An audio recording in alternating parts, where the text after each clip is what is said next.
Good afternoon. Welcome to the risk evaluation and the decision-making session. I will start presenting our two panelists and the two keynote speakers. First, we have Jeremy Russell Smith. He has 40 years of experience researching savanna fire ecology, carbon market, ecosystem services, and associated livelihood opportunities for land managers and Aboriginal communities in North Australia and neighbour countries. Over the past 20 years, Professor Jeremy has been involved with the ongoing development of the Australian government-regulated savanna burning greenhouse gas emissions reduction and associated carbon sequestration methods. In recent years, he has been involved with the development of similar methodological approaches for application in fire-prone savannas in Southern Africa and Indo-Pacific and the Americas.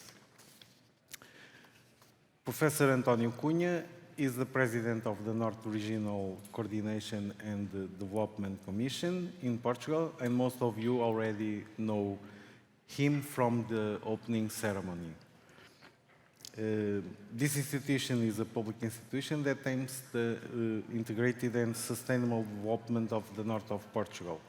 Professor António Cunha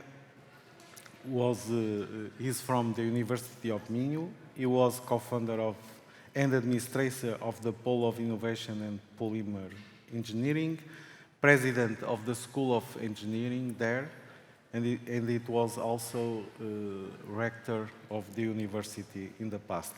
Now in his position, I reinforce that he has a critical mission for the future of Portugal.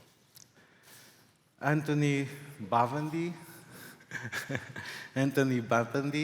is Global Head of the Public Sector Parametric and Climate Resilience Solutions practice at Gallagher Re, the reinsurance division of Gallagher. Gallagher Re Public Sector and Climate Resilience Solutions practice is dedicated to strengthen the resilience of public and corporate clients against the financial impacts of climate and disaster risks. Gallagher Re helps manage the financial impact of climate and disaster risks on governments, reinsurers, banks, and business worldwide. It provides comprehensive climate resilience and adaptation solutions, working alongside advanced and emerging economies to accelerate the shift towards a more sustainable development. Finally, our second keynote speaker, which will be the first speaking, Professor Richard Nuffield. He is from MIT and now on the Institute of Data, Systems and Society. He is known for his textbooks on system planning, design, and management, which show how to combine technical expertise, economics, and management to obtain the overall most productive results. He was the founding chairman of the MIT Technology and Policy programs that prepare graduate students for leadership in the implementation of major technological projects. Most significantly for this conference, he worked with Tiago Oliveira and the Navigator Wood and Pulp Company to describe the system dynamics between prevention and suppression of wildfires. The study documented how a focus on firefighting can be, by neglecting prevention, creates a vicious cycle that increases the intensity of wildfires. I must disclose that he was my tutor when I was visiting student at MIT, and it's a very important person in my life. I remember the session topics: risk acceptance, first, risk acceptance at various levels of engagement and how impacts are perceived and to which extent are they deemed as acceptable. The second, how community-driven solutions can help defining as low as possible levels of acceptable risk. And finally, how are decisions negotiated and scientific knowledge incorporated in the decision-making process? We will have the two talks. First, Professor Richard Neufville, and then we will have the round table, and for last, the question and answers.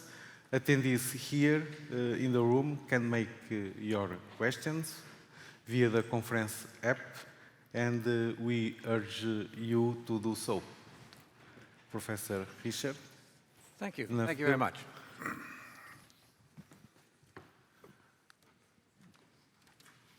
So, I'm an engineer, and I live in a world surrounded by people who want to do the best job they can to optimize, in particular, decision-making for others. And they do it through various forms of analyses. They now want to do it in the group that I'm associated with through artificial intelligence, thinking that there is basically a clever mathematical, technical way to come to decisions. I think this is not correct. I want to make a simple point to say that the technical analyses are very powerful, and I particularly appreciate the presentation by the previous session, which had a very fine presentation on the state of the art in that area. But I'm going to suggest to you that we need to have a more modest view of what the technical analysis can do, and to think better about how the decisions are actually made. This is what I'm going to be talking about. So, é realmente prazer estar com vocês, ter a oportunidade de conhecerlos e para compartilhar algumas ideias com vocês. It's a real pleasure to be with you, and I hope that I will have some interesting conversations after the presentation with some people who might wish to follow up. Okay, there. So the outline is, basically the thought that I want to talk about is that because of uncertainty, there is no overall optimal decision. That is, there is a tension always between expected performance, the average or median kind of outcome that we can have, and the extremes, the risks. And the decision makers will naturally disagree about the level of risk that they want to combine, the level of extremes they're willing to tolerate for the benefits they may get. And in this context, the role of the analyst, or the technical analyst, in my perspective, is in one sense to define the performance of alternatives. What could we accomplish? Then to identify the alternatives which are dominant, which are clearly better than the subset which is less performing on the important dimensions. And then finally, to explain what the trade-offs are to decision makers to help them make the choices that are best in the terms of society, the decision makers, the investors, whoever it may be, but having a political, social dimension to the decision, not a technical decision. So let me just start with something, or to remind everybody, with something which is, should be evident, is that the future performance of any plan that we have is unpredictable. That is because of the changes in the environment, climate change, for example, because of the resources that may or may not be available, because of the way in which we can effectively or not use resources for production, because of financial, legal, and other restrictions, and so forth. So that in general, the future performance of any proposal, any plan, any design that we create is what is known technically as a distribution. And to give you an idea about it, here is one view of a possible distribution, where on the horizontal axis we could sort of, here are the levels of performance that could be achieved. On the vertical axis might be the frequency with which they're achieved. So at the right-hand side of the picture, there is some things which are very high performance, but not very likely, not high frequency. On the other hand, there are also very bad performances, or the worst performances, which don't have high frequency either. And somewhere in the middle, and it doesn't have to be this shape, but somewhere in the middle, there's the average overall expected value. And by the way, when Iger was talking about the analysis, he was talking about the formula for risk evaluation or impacts, and it is a way of thinking about those middle performances. That is, it could be average, it could be most likely, it could be expected value, a lot of different terms, but the point is that we have not only middle values, but extreme values. And any distribution, any possible range of consequences of a action or plan that we have has at least two important characteristics. That is, sort of the middle values and the extreme values. And statistically, people can have all kinds of other ones too, but there is that tension between the middle and the extremes. So the one that I want to focus on to characterize this is that we care about performance. We want to get good value for our efforts, for our money, whatever our investment is. We want good performance. On the other hand, we also want to avoid disasters, to avoid downside risks. So these two things are not really comparable. That is, yes, I want my pension fund to do all right so I'll live well when I retire. But on the other hand, I really do care about the fact that my pension fund might evaporate. So I don't necessarily want to take the investments that are going to perform best, which also might have that chance of being bad. And there is no magical way to define from a technical or other view how that risk and performance should be done. It depends, how people make that decision depends upon their situation, what we sometimes call risk aversion, but how does one balance the desire for good performance and better performance with the desire to avoid the downside, the catastrophic issues? So given that fact that these are incomparable, there's no means, no solid way for defining what the best choice is. That is, what you might prefer, or your colleague might prefer, or some stakeholder might prefer, are likely to be different because you have different degrees of risk aversion. What that means is the deciding and identifying the best solution is not a technical issue. Let me give you just a simple view of this. I showed you the red line before as a way of saying, here's a distribution. The blue line represents another possible consequence of actions we might take, which in this particular case has a lower average value, so it doesn't perform as well at one level. And at the other way, it doesn't have that risk, that downside. You can think of the comparison with an insurance program. That is, you know that when you buy insurance from a company, from an expected value point of view, it's a losing proposition. Why? Because the insurance company takes money, it has to process it and all that. There is a cost involved there. So on an expected value basis, insurance is not a good deal. But we still do it. I still pay for life insurance, so at the end of the year, I don't go to my broker and say, I didn't die last year, you sold me a bad life insurance policy. I know very well why I buy life insurance. It's because I'm concerned about the risk that there would be nothing if I didn't have it. So that question, life is not just a simple formula, it's a balance, and my decision and your decision and somebody else's decision might be different. So we're talking about personal preferences, decision makers' preferences.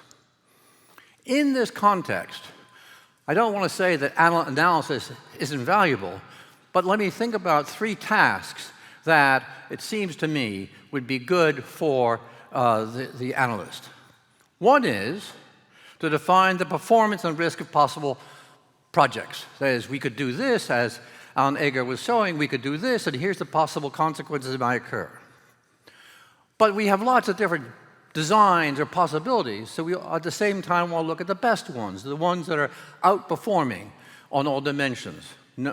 I'll show you a figure to illustrate this. And finally, having done this analysis work that is in large part a technical analysis, then to present the trade-offs and the possibilities to the decision makers so that they are informed about this complicated world under uncertainty. So in a simple diagram here, on the horizontal level, I have an axis of best performance. from the 0 point, if you want, of the current state. We want to invest in doing something better, so we can look for better performance. More lives saved, less acres burned, hectares burned, whatever. But at the same time, we're also thinking about what the risk might be, what the catastrophic side might be. So doing the planning is not only to have an average, a better average of performance, it is also to think about reducing the risk in terms of our importance. And there is a lot of possibilities of combinations of performance and risk, and we can do the analysis to figure out what they are. That's clearly an analytic task. But then we can think of all these clusters that are in here, in that big box that's there, that there is an outer range, the ones that combine the higher performance and at the level of risk. That is, that somehow dominate it. We're not showing they're the best ones, but they're certainly better than the ones who have a lower performance, or a combination of lower performance and lower improved risk. So that's also a technical task. But then, having identified the combinations were dominant, now we're talking about what the choice should be. And the choice will be some kind of combination between better performance from our actions and also better, less risk, less downside, less chance of catastrophe. And what is the right trade-off between better performance on the measurable side in terms of hectares burned or lives saved or houses that weren't burned, and in terms of the element of the catastrophic aspect. So that is a technical side to show it, but then to tell it's important for the analysts, the technical side, to help the decision-making process, whatever they happen to be, to identify which is the right trade-off for them. So, put it another way, because risk, the downside, catastrophic possibility, and general performance, the risk and reward, are not comparable, and as decision makers differ about the importance of the catastrophic prevention versus the average overall performance, there's no solid basis for choices. Ultimately, the decision has to be some kind of negotiation, discussion, decision by the community of decision makers. I say community because it's often the government, the stakeholders, the local people, other people, national, local interests. So this is what my suggestion. So the overall thought is, because of uncertainty, there's no optimal decision. It is not something the technical folks, my colleagues, myself, if I were to do it, can lead to tell you what is the right one. There is an inevitable tension between average performance and, as Professor Nakamura mentioned in the previous section, and the extreme aspects. How do we balance that? And decision makers will disagree about these risk-reward trade-offs and need to explore them on their own. Thank you very much for your attention.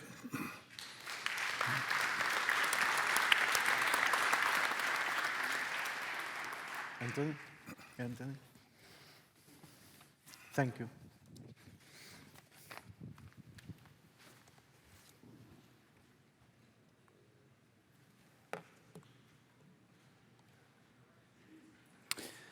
Good afternoon, everyone. It's a real pleasure to be here, and I will try to give you very practical insights into how the risk industry, capital markets, insurance, reinsurance companies typically handle catastrophe events. My name is Antoine Bavandi, and I head up our global practice around public sector parametrics and climate resilience solutions at Gallagher Re. I will try to give you an unbiased view of managing risk, including through risk financing instruments in this presentation. Before I get started, maybe 3 key introductory messages I would like to stress. The first one is, I'm going to present here a typical toolkit that's being used for catastrophe and wildfire risk management. The toolkit includes analytics, analytics for decision-making, and decision-making for risk solutions. So I will try to walk you through the process, through the toolkit, but it's a framework. It needs to be customized. It needs to be taken with a pinch of salt. But my second message is, if you have a toolkit, if you have this quantification and kind of rational framework to guide you actually through the curve, the optimal distribution that Richard was talking about, the Sharpe ratio, optimizing benefit to risk ratio. If you have that framework and you run sensitivity analysis, you are able to find trends. And this is my second message. A framework will only get you to, let's say, directional trends and directional results for, let's say, more confident and optimal decision making. The third message is, through this toolkit, through this process, there is as much value in the thinking process itself as there is in the optimum solution, or in the optimum solutions, indeed, because there's no such thing as one solution, one optimal solution. Why? Because going through this process, you effectively put yourself in the shoes of, let's say, an insurance company, and you try and rationalize, you try and optimize every step of the way in terms of understanding the exposure, prioritizing beneficiaries and regions and types of assets you want to cover. You go through a thinking process that allows you to narrow down, ultimately, what you want to do, which is protecting those that need the most, when they need it the most, with a given budget, with a given strategy, political constraints. We'll talk about some of these constraints. So 3 key messages in my introduction. One is you're going to see a framework. Second is typically the results have to be used directionally in terms of identifying optimal trends. And third, there is as much sort of qualitative value in the process as there is in terms of quantitative benefits. So strengthening resilience to wildfire is a multidimensional problem, multifaceted issue, which makes it a highly stimulating, intellectually stimulating exercise. The 4 steps that typically the risk industry would go through to address extreme events, indeed, would be first understanding the impact. I should say the impacts, because there are so many dimensions to the wildfire impacts in terms of direct economic costs, longer-term fiscal, financial, and livelihood impacts on the society. So we'll quickly talk about analytics for risk awareness and understanding the impact of wildfire through holistic risk assessment. Second, once we have a fair understanding, a robust understanding of the exposure, the value at risk that Richard was talking about, and we try to put a few numbers around them, then it's up to us decision makers, policy makers, to define our risk appetite, to define the envelope of the system we will want to protect. A region, a specific type of building, cities, assets, but also liabilities, possibly. We'll talk about that in a minute. And that goes along with policy measures, obviously.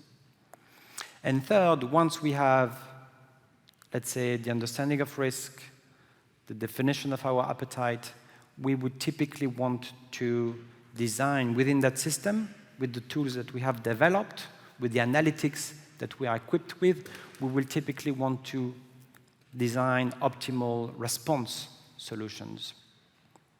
And finally, but I will not touch on it in this presentation, the importance of implementation and execution, making sure that whatever we define upfront, ex ante, is effectively operationalized and can flow smoothly in the aftermath of a wildfire. That's the difference between theory and practice. I will not touch on it in this presentation. So first, and that is going to keep us busy for the most part of this presentation, understanding risk. This is complicated, at least because of the uncertainties that have been already mentioned, but also because the past is not a fair reflection of the future. We know there are trends.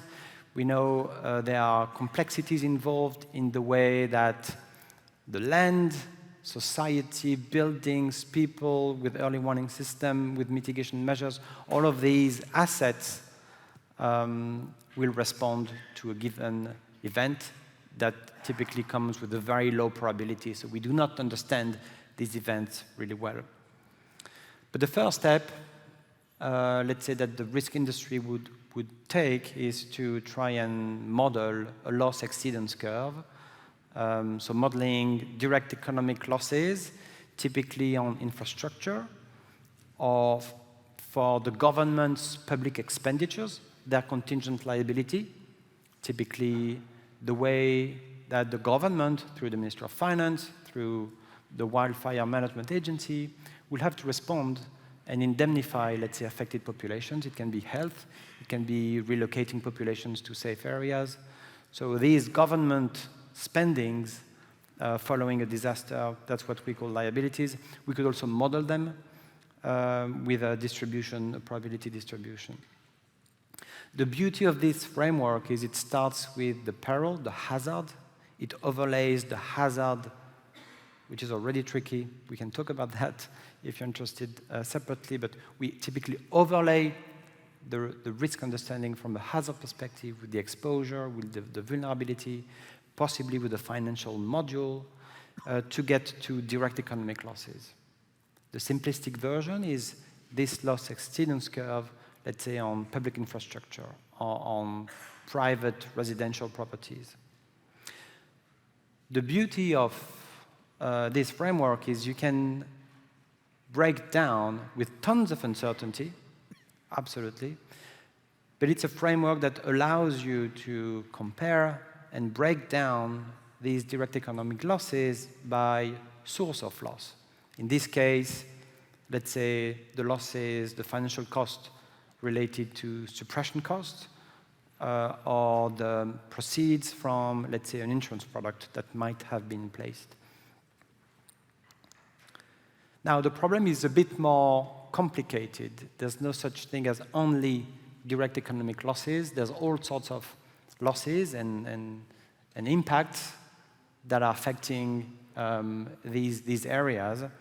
So on this slide here, we are trying to represent, from a comprehensive perspective, let's say, a generic system. And you can see, for instance, the real economy being modeled on top left with agriculture, tourism. I could have added private residential properties, let's say assets that are directly impacted. But there's also, for the most extreme events, all sorts of consequences on the broader, let's say, macroeconomic, macro-financial sector. Let's assume we have a major wildfire affecting an entire region.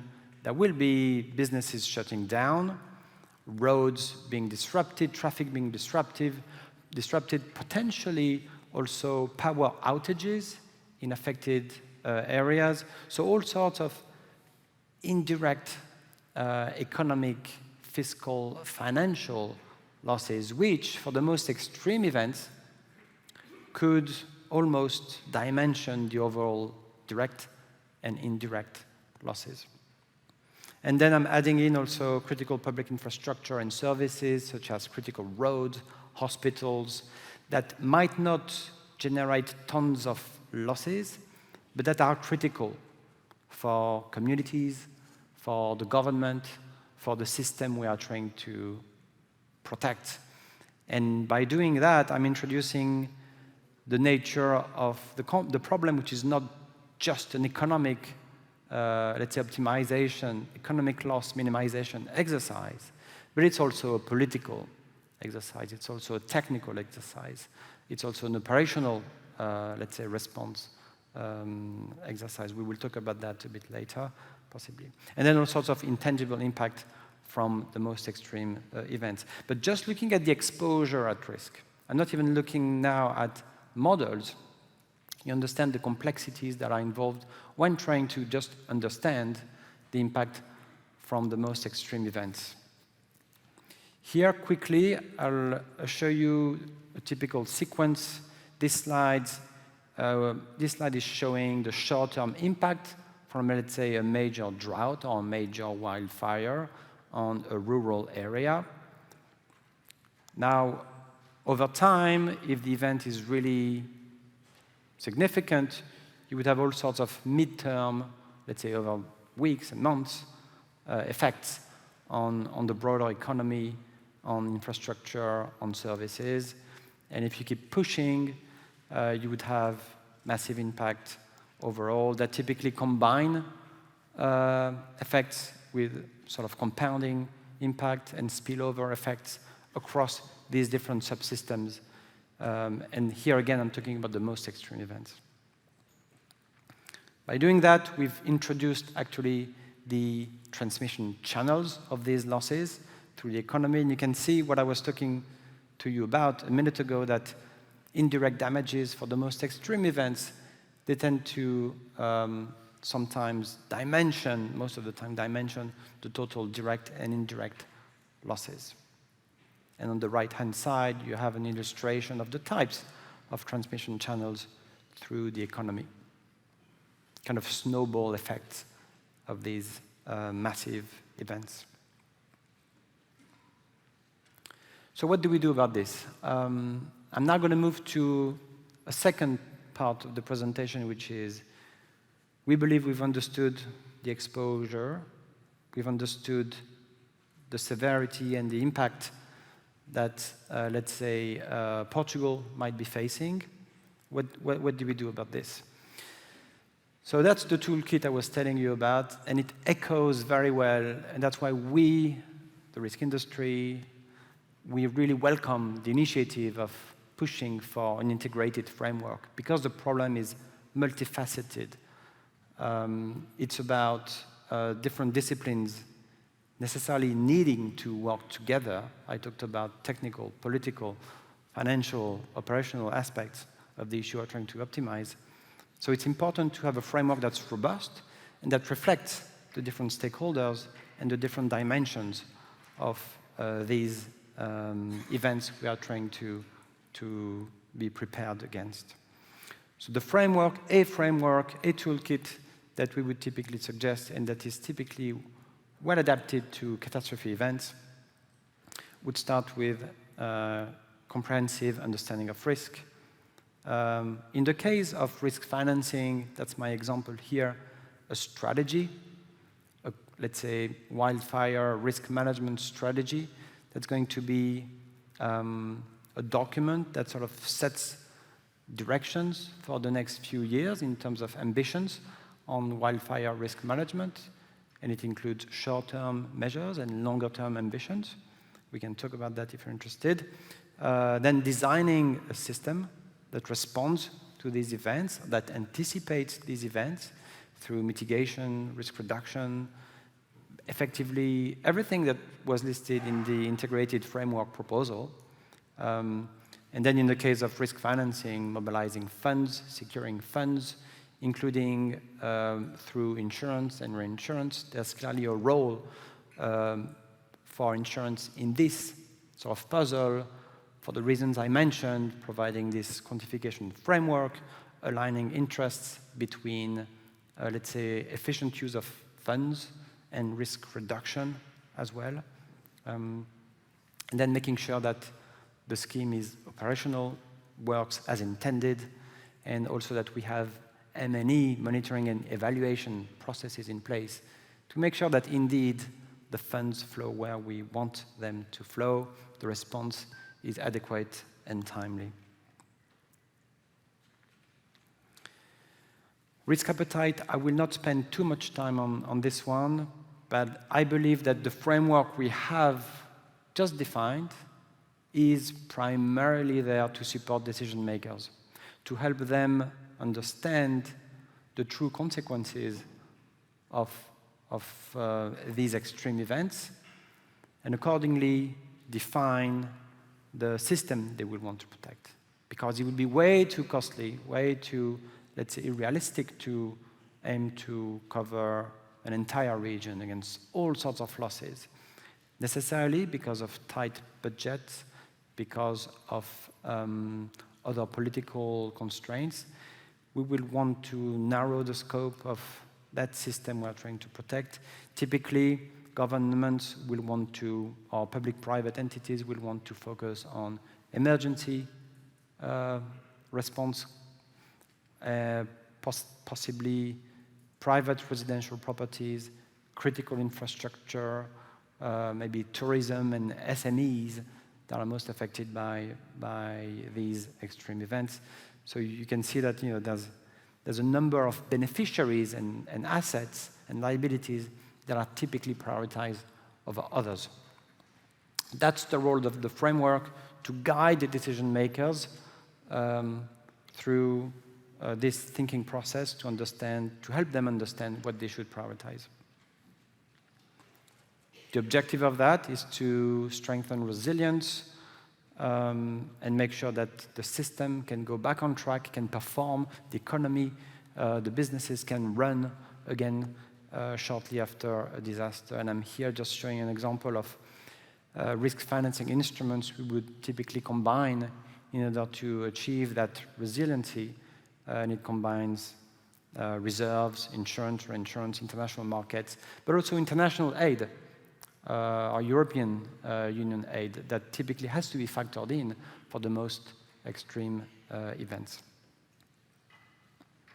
I'll skip this one for the sake of time. I could get carried away by this one. This is one of the core products that we offer, designing public-private schemes, because we really believe in sustainable, scalable solutions. And typically, you need to align interests from private markets and public authorities in order to get that scale. There's no way that governments alone or public, let's say, funds alone can cover the massive sort of costs and capital requirements that are typically at stake here. So you need to find the subtle balance and the subtle alignment of interest between public and private entities.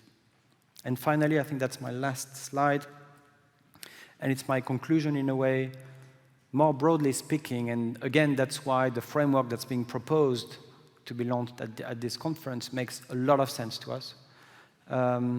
Because of the scale of these events and the trends, in particular, in Portugal, in many parts of Europe, we need to think about scalable solutions. We need to think about connecting the dots between climate adaptation investments, risk reduction, risk mitigation measures, early warning systems, ecological forestry, all of these that are already kind of happening with disciplines that are a bit new to the wildfire management community: insurance, reinsurance, capital markets, this risk management framework that I talked about, but also the political angle.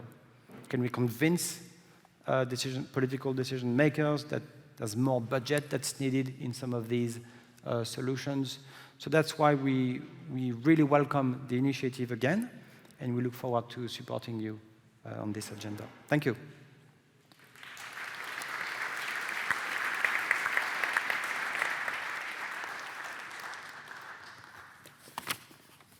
Thank you, Anthony. We will start. I will start by asking Professor António Cunha a comment on these two presentations. Thank you very much. I do think that we are two very interesting presentations. Of course, the key word was uncertainty. Of course, this uncertainty didn't exist. Things were more simpler, were easier, but uncertainty exists, and perhaps is more more an issue because, in fact, our societies and our ecosystems and all the systems that are involved in this problematic of rural fires are becoming more and more complex and are becoming more complex with higher complexity because new phenomena are arriving and because we are having some extreme events, and extreme events are by nature very, very complex and very difficult to anticipate and to predict. Of course, I think it was the philosophy behind the presentations that we are more in the stage of planning, because planning of what to do in terms of a policy for managing the forest, or a policy for preparing the system that will be available to make the firefighting.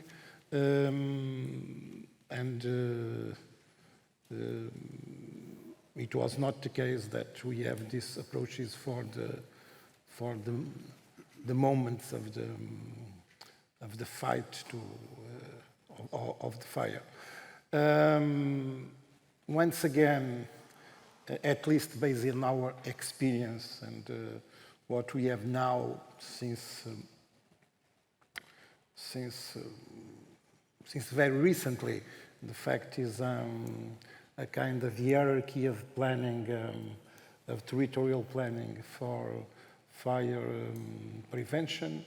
This includes the municipality level, the inter-municipality level, and the regional level. So, in the end of the day, we have to have what we call a regional action plan. These plans that are now being prepared or being ultimated all around the country after a legislation that became approved about 1 year ago, or slightly more than 1 year ago. All these planning actions involves quite a high number of entities from different areas that are involved, and once again, this puts complexity on this challenge. So I don't know if the comment we are asking us includes the possibility of making questions to the two speakers, and if that is the case, what I would like to hear from them is a comment on how this uncertainty, of course, will cope with the increasing complexity of the systems that we are managing, namely in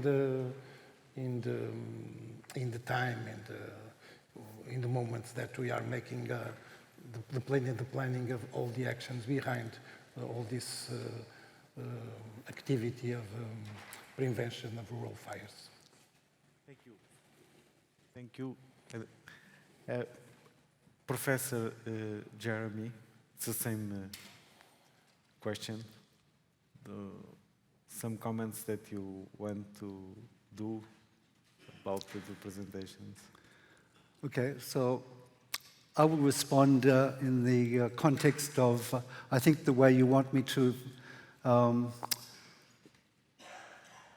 commenting on the way planning processes address remote communities, particularly indigenous communities. And of course, our speakers have given us a very erudite explanation of the planning processes. These are very centralized. And if I look at my experience in remote parts of northern Australia, it's very centralized by government in centralized locations, imposing what they think are the best sort of planning processes on remote communities, and they develop plans and they impose them without consultation on communities. They might have risk management plans that are held in a police station. It's the last place a lot of Aboriginal people would ever want to go, is to a police station, because of the threat that they have suffered under colonial regimes. And the plans are irrelevant to people's lives. And some years ago, we had the opportunity to undertake a study working with Aboriginal researchers in remote communities and asking them about how remote communities themselves saw threats from extreme events and how to deal with them. And they said, yeah, we can deal with the major threats that come our way. That's our long experience. And that in our part of the world it is especially cyclones and associated flooding. And we have very extensive fires as well.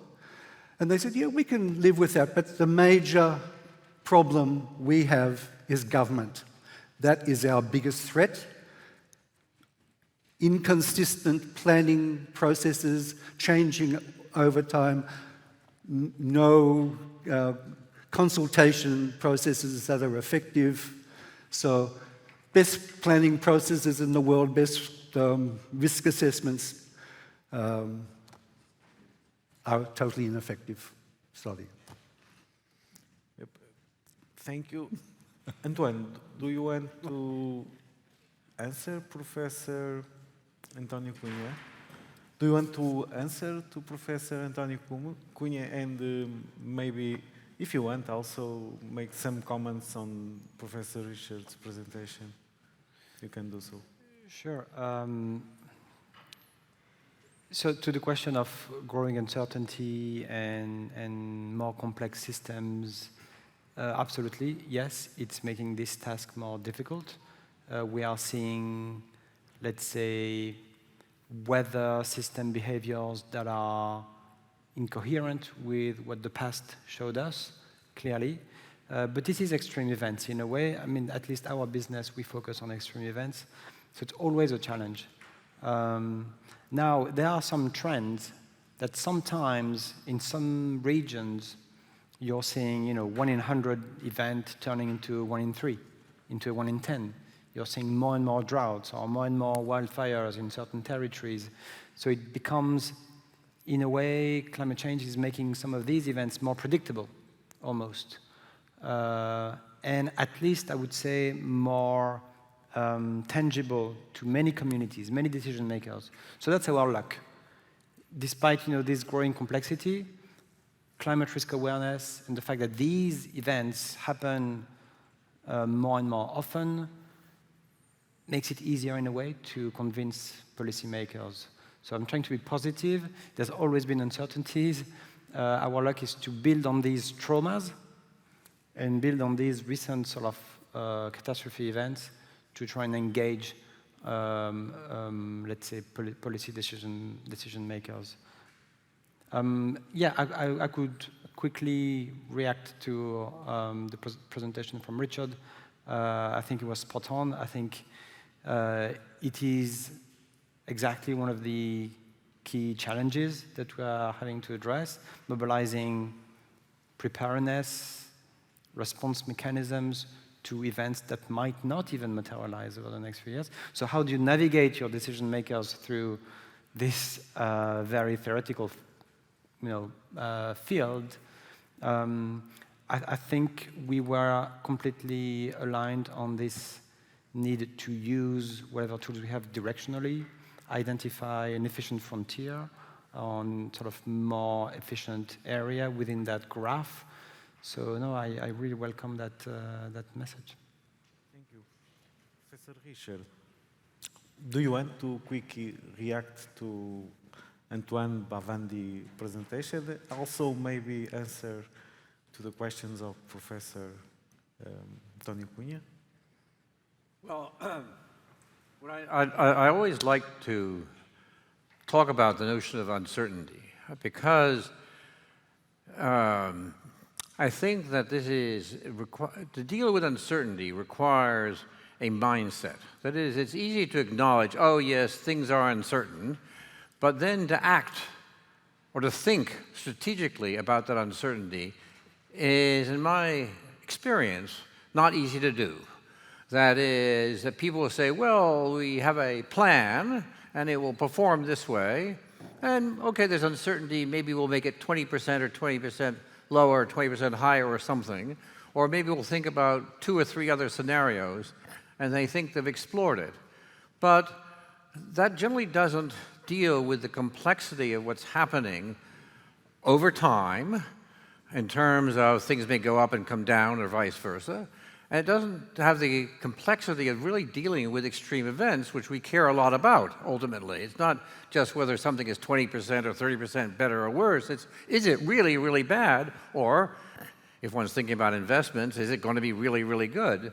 So I think that one of the things that is happening during my professional lifetime, particularly in the analysis area, is that people are gradually, very gradually in my estimation, really coming to grips with the idea that you should look at the possible things that happen in an organized way, and that's not just by feel, it's also by looking at data, looking at the combinations of things that can happen in different ways, and putting that into a strategic thinking that allows you to deal with uncertainty. I mean a strategic thinking like playing a game of chess. That is, playing a good player of chess, of which I'm not, will think many moves ahead of various possibilities and combinations of pieces moving on the board, and then make a decision about what to do next, which piece to move, but with the idea that that move is part of a strategic view as to how you're going to react to the things that happen. This is not the way I understand most planning goes about. And I think that collectively, we need to mature more and to understand how to think about uncertainty in a strategic way. And that's more than simply saying things are uncertainty, now let's get ahead with the business. So that's what I'd like to emphasize, and I'd be happy to discuss it with anyone else who wanted to do so in the rest of the conference. So that's the one thing I'd like to lay out there as a possibility. Thank you for your attention. Before going again to Professor Jeremy and Professor António Cunha, we have here one question from the audience. I will put this question to you both. And also, if you want to add some comment, please tell me. Antoine noted that it is impossible to fully protect against high levels of risk from a financial perspective. And as Dr.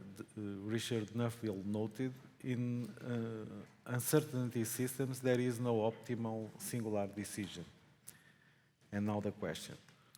So knowing we cannot be fully protected and there is no singular optimal decision, to whom those ultimate decisions fall in terms of decision, what is acceptable risk? Happy to get started and have a first crack.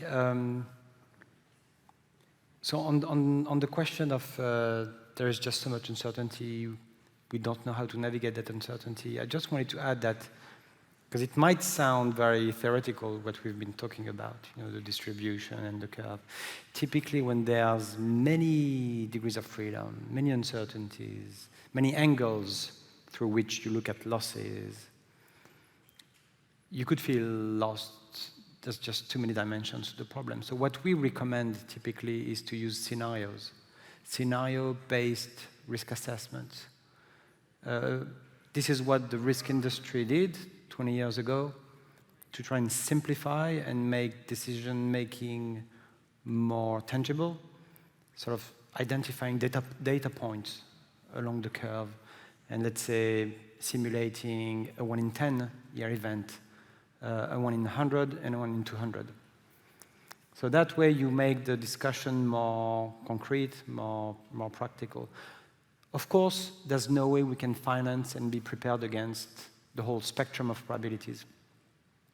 So that's why you need very quickly, once you have done your risk assessment or you have identified your scenarios, depending on your risk appetite, your political governing body, and governance is key in this respect, you need to define, to draw the line and say, okay, events beyond 1 in 50 years, I cannot protect my country. It's just too much, too expensive, too big.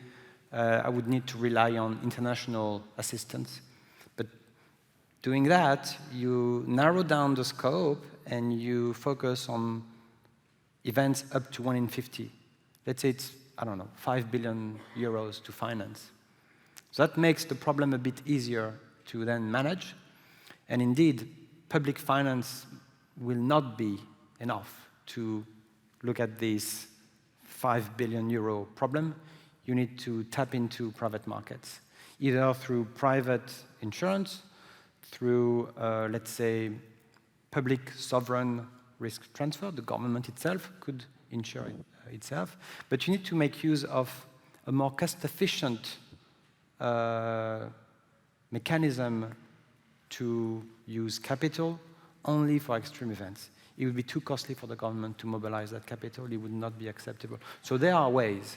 There are ways. That's the sort of the domain of catastrophe risk management and catastrophe risk financing. There are many ways to address that scale, even though we've narrowed it down through risk appetite and policy. A final word I would like to stress is there is a lot of value beyond the numbers, even if we might think everything is unpredictable, everything is uncertain, what do we do? I don't trust your analytics, I don't trust your risk assessment.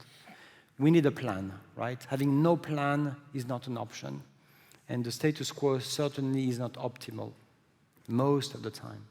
So we need a plan to support communities, make sure that we make good use of public funds, but also to set a direction. In 10 years' time, let's say we want to relocate all of these populations away because we think this is too big, a red area in my heat map. So to get to that plan, you need obviously to support your decision makers. You need to have an understanding, an entry point into this highly uncertain.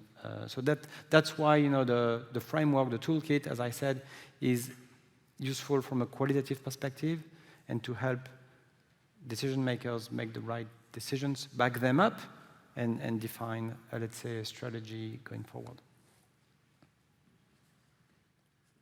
Well, in this discussion, I'd like to add one thought. It's a perspective, but basically, I'll take from an American experience. We call Washington sometimes 10 square miles surrounded by sanity.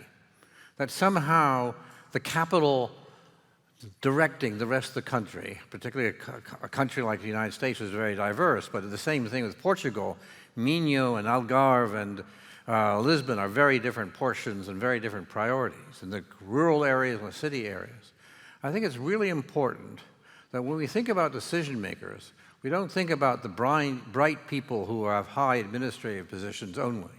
That we want to think about, recognize the value of the contributions of thought as to what is important, as you were saying about the Northern Territories in Australia, of the local people. That is, what is it that we're concerned about? It's not just somebody's view in an office, it is somebody's view in the regions, in the municipalities, how it may be, that we need to think about having a consultation with or participation or decision-making process which somehow recognizes and deals with the values of the people who are going to be effective.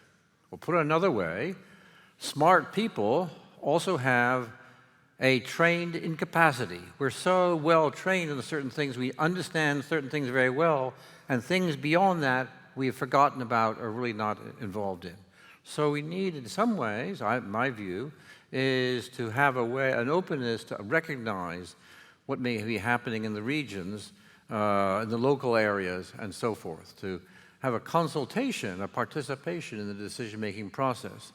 That's why I like to refer to the decision makers in a sort of general, vague sense, because I think it affects also the stakeholders, the participants, the people who are going to be affected. That's sort of a thought I think is relevant here in terms of decision making.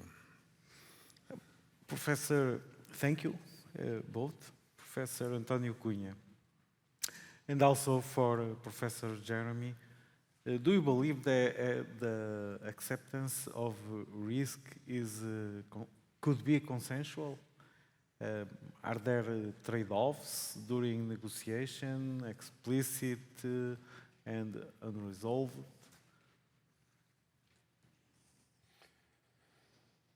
This is a very difficult political issue. Of course, in the planning stage, no matter the strategy that you are using, of course, some type of risk has to be taken. To do that on a public and open discussion with population, this is, of course, very difficult to manage. Why you are saying to a village that they are under higher risk than the other, or something like that.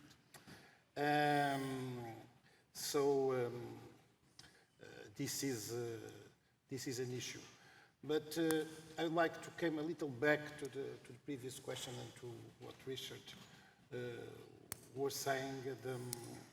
In effect, the way these things should be considered and should be combined depends very much, and I think also Antoine addressed that question. Now, how can we evaluate the impacts and strategies behind these decisions? Let me give you two examples, there of course are local examples. Here in Portugal, although I'm not a specialist in firefighting, of course I think there are a general strategy that, of course, when you have an event, fire event, the first priority is to protect human lives, second priority is to protect property, and after that you protect forest in a certain way, depending how is the nature of that forest. But there are really, I don't think, a clear priority after this in this third level.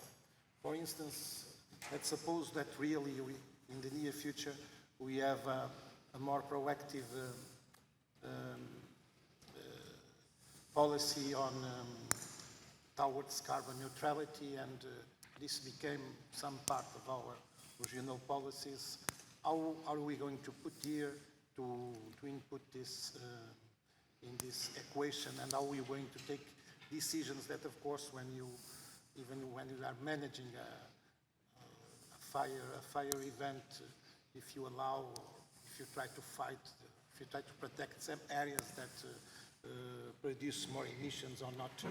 I said this morning that fire emissions, we estimate that are 26% of our carbon emissions here in this region. So this is something that is not negligible. Another point, and coming back to complexity and to the need to have different actors involved, I'd like to give you, share with you that one of perhaps the biggest challenges we have due to climate change in the next years here in the river, in this region, in the Douro Valley, where we produce the Douro wine and port wine, is that all these vineyards that are UNESCO classified, by now only a small part is wet. We don't have You have a watering system, but is quite a minority. But if that is the case, in 10 years' time, there will be no wine production in the Douro Valley, because the productivity will be tremendously reduced to the warming of the zone. So we need to have a plan to watering all that valley. Of course, that plan, and so we'll have to build different places to storage water and something like that. But of course, this should be done with the prevention plan for fighting fires, because the water can be the same. We don't need different water for one thing and another. So, but to put these two realities to interact with them, this is quite a challenge and it's difficult. And this is why I was putting the question on complexity. But once again, and coming to our question, because when we speak of risks, we speak of quite a broad range of risks. And for instance, to allow that our production of wine in this critical valley that is Douro will reduce significantly, during the next years, this is a risk that we cannot take. And this may happen. So how we can balance risks? I am in politics only for 2 years now. I was a university professor before that, so perhaps I'm too young to answer that. Professor Jeremy, before you, I just want to add to the question that I put about the acceptance of the risk. I just to add two things. One is asking you to make somehow the connection with the framework, because with concrete examples on how stakeholders' opinions and concerns can be formulated and included, and also a question that comes and has a lot of votes that comes from the audience, that it's somehow related with this. Do you find local communities are overwhelmed by uncertainty, or are they better at handling uncertainty than we might expect? Certainty that we might expect. I'd like to perhaps answer you in a different sort of way. Again, I'll take the context of Aboriginal people rather than the sort of the colonial dominant paradigm. There are two contrasting value systems here. European, Asian societies normally see fire as being a problem. You know, it's evil, in fact, and something that has to be tamed or constrained. Aboriginal people don't see that way at all. I mean, it's just a natural part of their whole living, and it would be like the San people in Southern Africa as well. It's an expression of their cultural values and tradition to actually manage landscapes with fire. So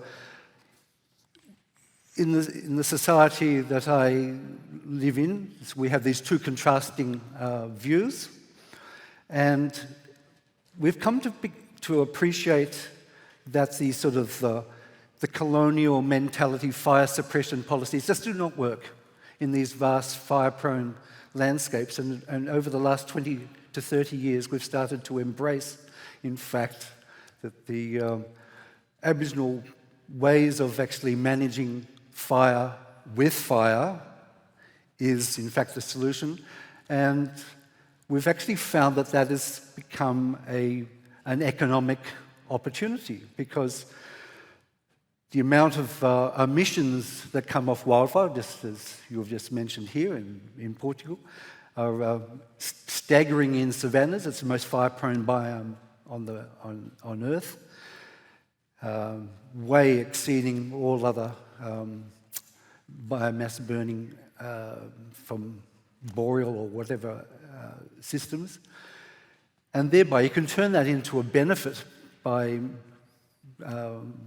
embracing carbon markets. And so Aboriginal people have actually adapted very well in that frame to actually turn what European society sees as a problem actually into a major climate and economic benefit. So, you have just two different worldviews colliding, but in our part of the world, we're beginning to see that there are actually solutions offered by traditional approaches. And the European planning frameworks are slowly coming to embrace that. I'm not sure that answers your question, but I wasn't quite sure what the question was. Thank you. I will return to this topic with Professor Cunha, but first I want to ask Professor Richard de Neufville, if he agrees with me, why the theory and practice of risk analysis and governance have not been applied yet to forest fires. Why they've not been applied? If you agree with me. Well, I can't really speak very much to how it's been applied in terms of not being that familiar overall with the management of forest fires. Can be about the difficulties to do that in general. Well, it comes back a little bit to, at least my response, as I understand it, comes back a little bit to the fact that we know that things are uncertain, we know that they're complicated, but we don't really deal with that in the best possible way. That is, we tend to say, well, I can't look at all the scenarios, I can't look at all this, let's do something, but almost as if you knew what was going to happen. It's a sort of fundamentally an approach that doesn't recognize the complexity and the uncertainty of it. And so I think that's a sort of mental block that we have, or a mental barrier, perhaps, that we haven't collectively. I'm not just saying about wildfire, but about all kinds of issues, transportation, electric power distributions, other things, where we haven't learned really to understand how to deal strategically with uncertainty and complexity. And we tend to oversimplify it, and to often not just oversimplify it in terms of the way things interact, but oversimplify that to see it as an engineering problem or as a this problem or that problem. I mean, the typical engineering education, if I may say, is that, okay, we're good at the technical stuff. You want to build a bridge, we can build you a bridge. It's not for us to decide whether the bridge goes somewhere useful or it should be a big bridge or a small bridge.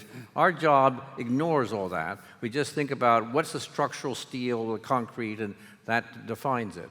And so there is again, this notion of a trained to capacity. They're very capable people in all kinds of dimensions, but tend not to understand the complexity and the distribution of different possibilities or ways to approach it and so on, the kind of thing that we just described, that there are different viewpoints that we can learn from. And we're not collectively, neither us institutionally or even our universities are not really designed to bring that out particularly. Thank you. We are running against the time. Anthony, from the public, planning button-up is key, but are local communities educated for analytical trade-offs? How to communicate risk perception and real risk? A quick answer. Yeah, that's a great question. Bottom-up, top-down, community-led, government-led, decision-making initiatives. Yes, it's a conundrum. I think communication, obviously, it's an obvious answer, but it's key to make sure that everyone, not just communities, but public opinion, understands the value of what the government is trying to achieve. But for that, you need a plan, you need efficient communication, simple messages around we are spending here to save money there, ultimately. And to me, this is not just communication, it's also about governance. And I know the integrated framework proposal is very strong on governance, and I fully share that view. We need to make decision makers accountable. And if we do that, I think in turn, the messages will flow, the communication will flow, and communities will understand what decision makers and public spendings are there to achieve. So I think governance, communication, a consultative process. I think there is a lot of value, echoing what's been said before, in listening and integrating feedback from communities, because the wildfire is a very granular type of peril. You need to understand, let's say, indigenous people's experiences in dealing with these events in the past.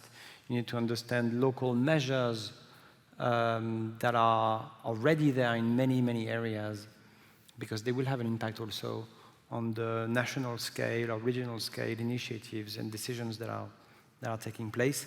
So I think there's a lot of value in having a consultative process. Now, it cannot, go on forever. At some point, you need to have people accountable for the decisions, but they need to reflect the views from different stakeholders. And it's not just communities and governments, it's also regions, businesses, possibly insurance markets. And if you can align interests, and that might be my conclusion to your question, it's not just about risk and risk aversion. I think there's opportunities, indeed. And if you can speak that language to different stakeholders, communities, for instance, we want to make business more sustainable here. We don't want wine producers to flee the area. So there's an opportunity at stake, doing business, sustainable business, or livelihoods. Then we can probably engage these different stakeholders and try and find common grounds and incentives to work together. Thank you.